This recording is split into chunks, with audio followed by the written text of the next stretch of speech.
एक जज अपनी पत्नी को क्यों दे रहे हैं तलाक, रोंगटे खड़े कर देने वाली सच्ची घटना। कल रात एक ऐसा वाक़या हुआ जिसने मेरी ज़िंदगी के कई पहलुओं को छू लिया। करीब 7 बजे होंगे, शाम को मोबाइल बजा। उठाया तो उधर से रोने की आवाज़। मैंने शांत कराया और पूछा कि भाभी जी आखिर हुआ क्या। उधर से आवाज़ आई, आप कहाँ हैं और कितनी देर में आ सकते हैं। मैंने कहा, आप परेशानी बताइए और भाई साहब कहाँ हैं, माता जी किधर हैं, आखिर हुआ क्या। लेकिन उधर से केवल एक रटकी, आप आ जाइए। मैंने आश्वासन दिया कि कम से कम 1 घंटा पहुंचने में लगेगा। जैसे तैसे पूरी घबराहट में पहुंचा। देखा तो भाई साहब, हमारे मित्र जो जज हैं, सामने बैठे हुए हैं। भाभी जी रोना चीखना कर रही हैं। 12 साल का बेटा भी परेशान है। 9 साल की बेटी भी कुछ नहीं कह पा रही है। मैंने भाई साहब से पूछा कि आखिर क्या बात है। भाई साहब कोई जवाब नहीं दे रहे थे। फिर भाभी जी ने कहा, ये देखिए तलाक के पेपर, ये कोर्ट से तैयार करा के लाए हैं, मुझे तलाक देना चाहते हैं। मैंने पूछा, ये कैसे हो सकता है, इतनी अच्छी फैमिली है, 2 बच्चे हैं, सब कुछ सेटल्ड है। प्रथम दृष्टि में मुझे लगा ये मजाक है, लेकिन मैंने बच्चों से पूछा, दादी किधर है। बच्चों ने बताया, पापा ने उन्हें 3 दिन पहले नोएडा के वृद्धाश्रम में शिफ्ट कर दिया है। मैंने घर के नौकर से कहा, मुझे और भाई साहब को चाय पिलाओ। कुछ देर में चाय आई। भाई साहब को बहुत कोशिशें की चाय पिलाने की, लेकिन उन्होंने नहीं पी और कुछ ही देर में वो एक मासूम बच्चे की तरह फूट फूट कर रोने लगे। बोले, मैंने 3 दिन से कुछ भी नहीं खाया है। मैं अपनी 61 साल की माँ को कुछ लोगों के हवाले करके आया हूँ। पिछले साल से मेरे घर में उनके लिए इतनी मुसीबतें हो गईं कि पत्नी ने कसम खा ली कि मैं माँ जी का ध्यान नहीं रख सकती। ना तो ये उनसे बात करती थी और ना ही मेरे बच्चे बात करते थे। रोज़ मेरे कोर्ट से आने के बाद माँ खूब रोती थी। नौकर तक भी अपनी मनमानी से व्यवहार करते थे। माँ ने 10 दिन पहले बोल दिया, बेटा तू मुझे ओल्ड एज होम में शिफ्ट कर दे। मैंने बहुत कोशिशें की पूरी फैमिली को समझाने की, लेकिन किसी ने माँ से सीधे मुंह बात नहीं की। जब मैं 2 साल का था तब पापा की मृत्यु हो गई थी। दूसरों के घरों में काम करके मुझे पढ़ाया, मुझे इस काबिल बनाया कि आज मैं जज हूँ। लोग बताते हैं माँ कभी दूसरों के घरों में काम करते वक्त भी मुझे अकेला नहीं छोड़ती थी। उस माँ को मैं ओल्ड एज होम में शिफ्ट करके आया हूँ। पिछले 3 दिनों से मैं अपनी माँ के एक एक दुख को याद करके तड़प रहा हूँ, जो उसने केवल मेरे लिए उठाए। मुझे आज भी याद है जब मैं 10th की परीक्षा में अपीयर होने वाला था। माँ मेरे साथ रात रात भर बैठी रहती। एक बार माँ को बहुत फीवर हुआ। मैं तभी स्कूल से आया था। उसका शरीर गर्म था, तप रहा था। मैंने कहा, माँ मुझे फीवर है। हंसते हुए बोली, अभी खाना बना रही थी इसलिए गर्म है। लोगों से उधार मांगकर मुझे दिल्ली विश्वविद्यालय से LLB तक पढ़ाया। मुझे ट्यूशन तक नहीं पढ़ाने देती थी कि कहीं मेरा टाइम ख़राब ना हो जाए।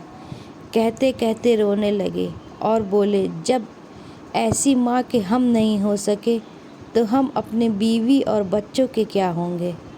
हम जिनके शरीर के टुकड़े हैं, आज हम उनको ऐसे लोगों के हवाले कर आए जो उनकी आदत, उनकी बीमारी, उनके बारे में कुछ भी नहीं जानते।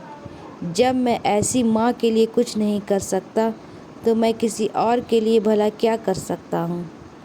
आज़ादी अगर इतनी प्यारी है और माँ इतनी बोझ लग रही है तो मैं पूरी आज़ादी देना चाहता हूँ। जब मैं बिना बाप के पल गया तो ये बच्चे भी पल जाएंगे। इसलिए मैं तलाक देना चाहता हूँ। सारी प्रॉपर्टी इन लोगों के हवाले करके उस ओल्ड एज होम में रहूँगा। कम से कम मैं माँ के साथ रह तो सकता हूँ। और अगर इतना सब कुछ करके माँ आश्रम में रहने के लिए मजबूर है तो एक दिन मुझे भी आखिर जाना ही पड़ेगा। माँ के साथ रहते रहते आदत भी हो जाएगी। माँ की तरह तकलीफ़ तो नहीं होगी। जितना बोलते उससे भी ज़्यादा रो रहे थे। बातें करते करते रात के 12:30 हो गए। मैंने भाभी जी के चेहरे को देखा।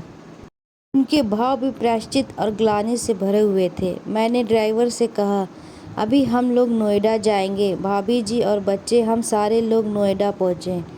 बहुत ज़्यादा रिक्वेस्ट करने पर गेट खुला। भाई साहब ने उस गेट कीपर के पैर पकड़ लिए। बोले, मेरी माँ है, मैं उसको लेने आया हूँ। चौकीदार ने कहा, क्या करते हो साहब? भाई साहब ने कहा, मैं जज हूँ। उस चौकीदार ने कहा, जहाँ सारे सबूत सामने हैं तब तो आप अपनी माँ के साथ न्याय नहीं कर पाए, औरों के साथ क्या न्याय करते होंगे साहब? इतना कहकर हम लोगों को वहीं रोक कर वहाँ अंदर चला गया। अंदर से एक महिला आई जो वार्डन थी। उसने बड़े कातर शब्दों में कहा, 2 बजे रात को आप लोग ले जाके कहीं मार दें तो मैं अपने ईश्वर को क्या जवाब दूंगी? मैंने सिस्टर से कहा, आप विश्वास करिए, ये लोग बहुत बड़े पश्चाताप में जी रहे हैं। आज मैं किसी तरह उनके कमरे में ले गई। कमरे में जो दृश्य था उसको कहने की स्थिति में मैं नहीं हूँ। केवल एक फ़ोटो जिसमें पूरी फैमिली है और वो भी माँ जी के बगल में, जैसे किसी बच्चे को सुला रखा है। मुझे देखी तो उनको लगा कि बात ना खुल जाए, लेकिन जब मैंने कहा हम लोग आपको लेने आए हैं तो पूरी फैमिली एक दूसरे को पकड़ कर रोने लगी। आसपास के कमरों में और भी बुजुर्ग थे। सब लोग जागकर बाहर तक ही आ गए। उनकी भी आंखें नम थी। कुछ समय के बाद चलने की तैयारी हुई। पूरे आश्रम के लोग बाहर तक आए। किसी तरह हम लोग आश्रम के लोगों को छोड़ पाए। सब लोग इस आशा से देख रहे थे कि शायद उनको भी कोई लेने आए।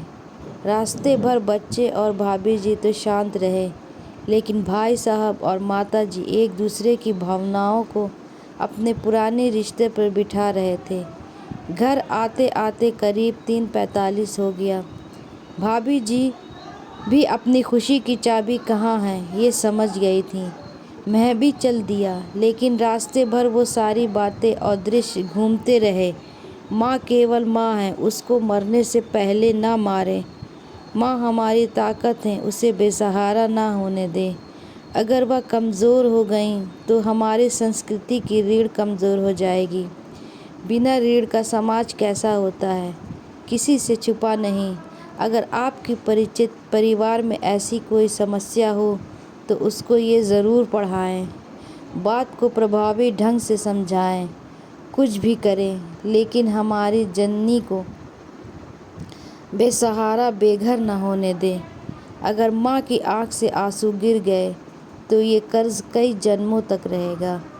यकीन मानना, सब होगा तुम्हारे पास, पर सुकून नहीं होगा। सुकून सिर्फ माँ के आंचल में होता है। उस आंचल को बिखेरने मत देना। अगर स्टोरी पसंद आए तो चैनल को सब्सक्राइब करें और वीडियो को लाइक करें। चैनल को ज़रूर से सब्सक्राइब करें।